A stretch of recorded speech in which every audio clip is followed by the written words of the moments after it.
Hello everyone and welcome to the second video of our tutorial series about Grimport. In this video, I will guide you through the process of installing and setting up Grimport, as well as some other software that you must download to work correctly with it. To get started, in order to run and program with Grimport, you need to download Grimport Crawler. You can download it from the official website of Ijatech by clicking on Grimport, then on Download Grimport, and you will be redirected to the download page.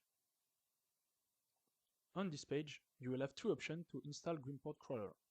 The first one is if you are using Windows. You just have to double click on this link and then it will start downloading Grimport installer.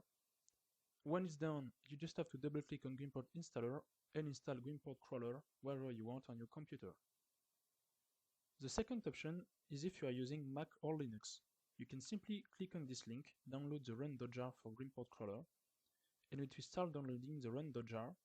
But just keep in mind that to open a .jar, you will have to have Java first installed. Once Java is installed and you have downloaded the run.jar file, you will be able to launch it by launching this command on a terminal or a console, and then you will be able to use Grimport Crawler on Linux or Mac. Now that you have installed Grimport Crawler, you will also need other software to work with it. We recommend you downloading the following software. The first one is Notepad++. This one allows you to work with multiple files open in a single window, edit text and source code. You can also compare two files and more.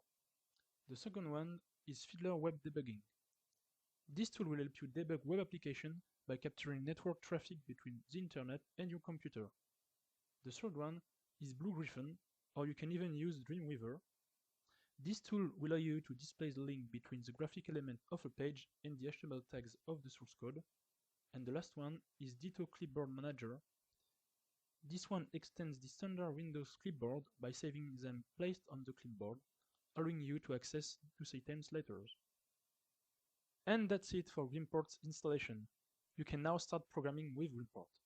Be sure to check out the Grimport Developer's Guide for more information, and feel free to reach out to us for more programming assistance. In the next video, we'll practice using Grimport with the PrestaShop CMS.